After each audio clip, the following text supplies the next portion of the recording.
Alam niyo mga kababayan, nagtataka po ako no dahil bakit ang tahimik ng mga tao patungkol po dito sa naging pahayag ni VP Sara.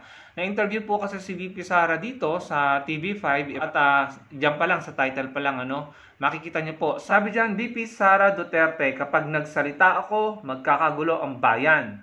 Ayan po, no? Yan po yung pamagat ng video at napanood ko po yan. Sa pagkakaunawa ko po, ay yung tanong ay patungkol sa impeachment niya. At ayun nga po yung naging tugon niya, if I'm not mistaken, Yan po yung pagkakaunawa ko nung pinanood ko yung video. Ngayon mga kababayan, bigyan po natin ng reaksyon at pag-usapan natin. So sabi ni VP Sara, pag nagsalita po siya, magkakagulo. Well, ako po talagang sumasama po ang loob ko dahil parang bakit yung mga tao walang reaction dito. Kasi para po sa akin ito ay isang seryosong bagay, no? In my opinion, parang may pananakot or konting pananakot or talagang may pananakot po na kapag siya daw po ang nagsalita, magkakagulo, no? Kaya po masama ang loob ko dahil naalala ko po itong ginawang fake news ng mga tao or ng mga troll, ng mga vlogger kay VP Lenny noong nakarang eleksyon.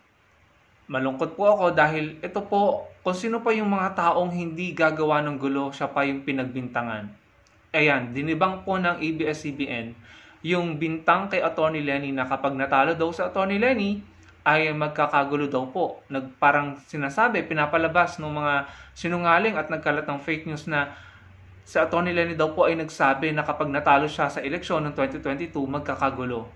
Maraming tao ang nagalit kay Atty. Lenny dyan. Maraming tao ang nagalit sa mga supporters na Atty. Lenny. Pinagbintangang NPA ni Red Tag at pinagbintangang mga manggugulo sa gobyerno, no? Pero mga kababayan, 3 taon na po nakakalipas nung natalo sa Atty. Lenny. Nagkaroon po ba ng gulo? Nanggulo po ba ang mga supporters na Atty. Lenny? Hindi po mga kababayan. Sa katunayan, nagtatag pa ng angat buhay sa Atty. Lenny para makatulong kay PBBM, para makatulong sa bansa at sa mga Pilipino. Hindi po panggugulo.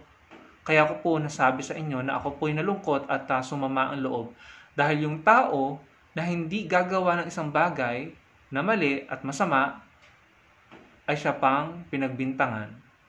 Pero napatunayan po natin na hindi totoo ang bintang. Hindi totoo ang bintang dahil, ayan, 3 taon na ang nakakalipas, hindi naman po nagkaroon ng gulo.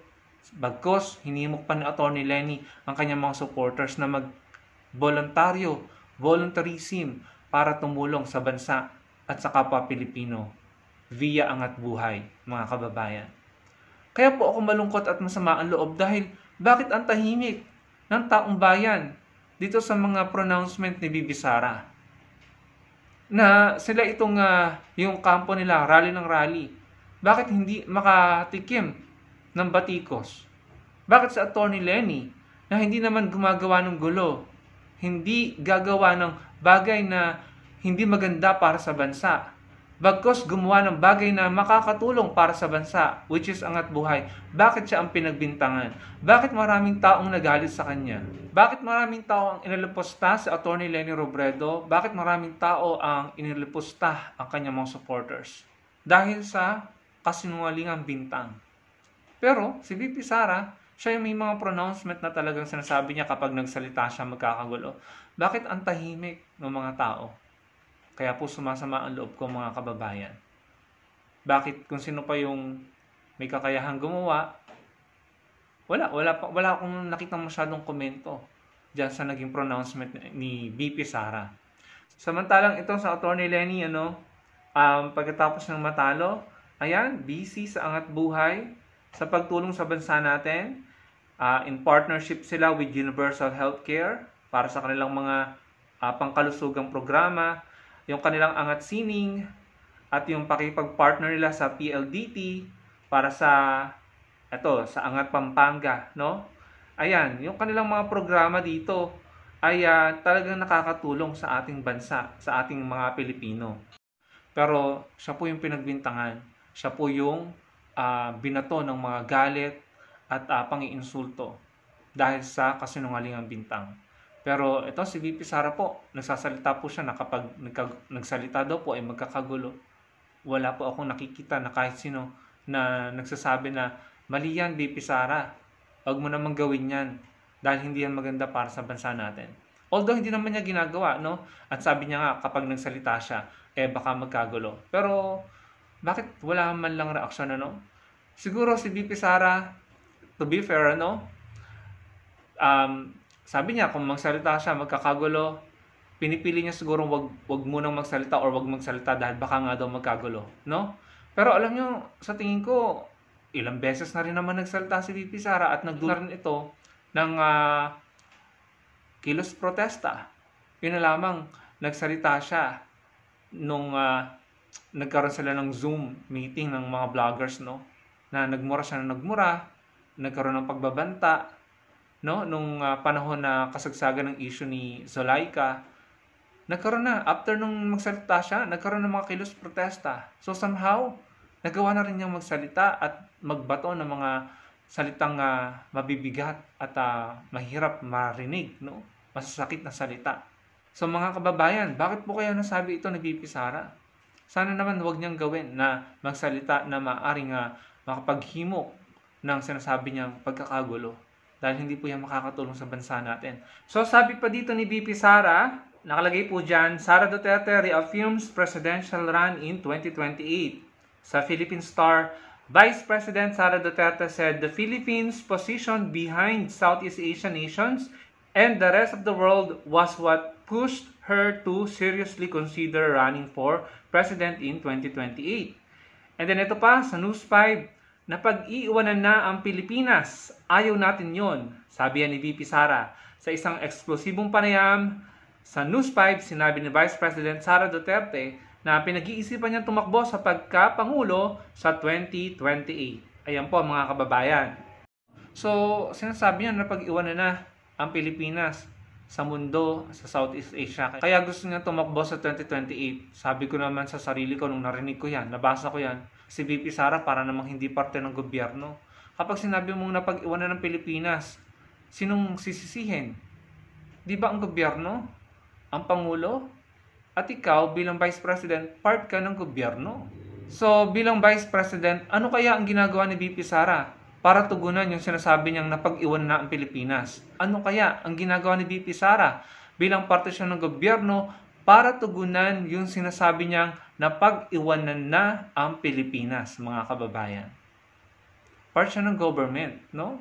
So, kung magsasalita siya ng negatibo patungkol sa performance ng government, pati siya damay doon.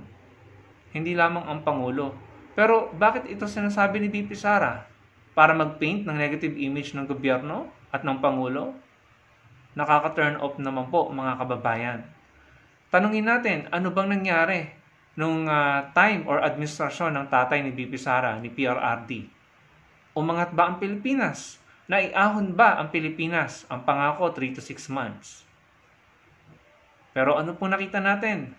Lumubo ang utang. Ang korupsyon hindi nawala, ang traffic, ang pagtaas ng presyo ng mga bilihin. Hindi naman po na-resolve ni PRRD yun. Yung problema sa droga at kahirapan, hindi naman po na-resolve ni PRRD, mga kababayan.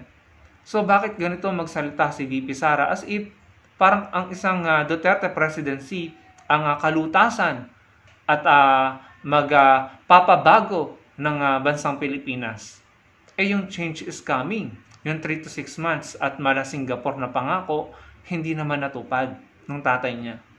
And sobrang nakakadismaya dahil nagsasalita siya ng ganito, parte siya ng gobyerno. Tapos yung mga salitaan na kapag nagsalita siya magkakagulo, nakaka-turn off po talaga, mga kababayan, no? Sa mga salitang sinasabi na napag-iwanan tayo at talo na tayo sa Southeast Asia, sa mundo, para namang sinasabi na walang nagawa ang Pangulong Bongbong Marcos Jr. para sa bansa natin. At sa tingin ko, kung meron man siyang nakikitang mga bagay na dapat pang tugunan, nasa 3 taon pa lamang si PBBM sa kanyang pagka-presidente. Marami pang panahon para tugunan ang mga bagay-bagay, no? So maaga pa para sabihin na tayo ay talagang napag-iwanan. Well, kung ako tatanungin nyo, in my opinion, sinambot po, no, sinalo ni PBBM ang bansa from former President Duterte na napakarami pong problema na dapat ayusin. Yan na lamang issue sa West Philippine Sea. Yan na lamang mga EGK, inflation, marami po, no? Utang, ekonomiya, krisis sa edukasyon. Hindi naman po perpekto at napakaganda ng Pilipinas nung sinalo ito ni PBBM mula kay dating Pangulong Duterte. Hindi naman po napakalinis, hindi naman po napakaganda at napakaperpekto. Napakarami pong problema ng Pilipinas nung sinalo ni PBBM ang Pilipinas mula kay dating Pangulong Duterte. Maraming dapat ayusin. Kaya yung sinasabi ni VP Sara na napag-iwanan tayo, parang unfair naman or talagang unfair na sabihin yan. Dahil iniwan naman ng tatay niya ang Pilipinas na napakarami din problema na dapat ayusin. Yun na lamang pong napakalaking utang na sa tingin ko'y babayaran po natin sa loob ng 5 dekada or 4 na dekada.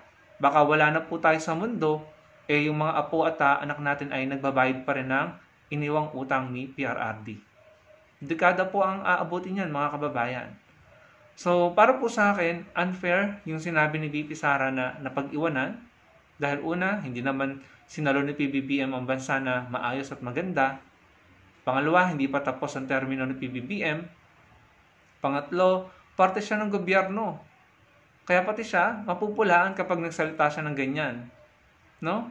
And pang-apat, anong ginagawa niya bilang parte siya ng gobyerno para tugunan yung sinasabi niyang napag-iwanan tayo sa Southeast Asia at sa buong mundo, mga kababayan. Anong layunin niya? Bakit siya nagsalita ng ganyan? No? Kasi ang nakikita ko, para pagmukaing masama or sablay ang presidency ni PBBM, ang kasalukuyang gobyerno. Yun po yung aking nakikita. And sana nga, wag matuloy yung sinasabi niya na pag nagsalita siya magkakagulo. No? Dahil talagang hindi po makakatulong yan sa bansa natin, mga kababayan. Tulungan po natin ang ating gobyerno, ang ating bansa, na paunlarin ang bansa natin. Dahil kung hindi, tayo po ang talo. Magtulungan po tayo. Maraming po salamat sa panonood, mga kababayan. Sana po yung makapag-comment kayo at malike nyo ang video. At magkita-kita po tayo sa susunod kong video. Salamat po.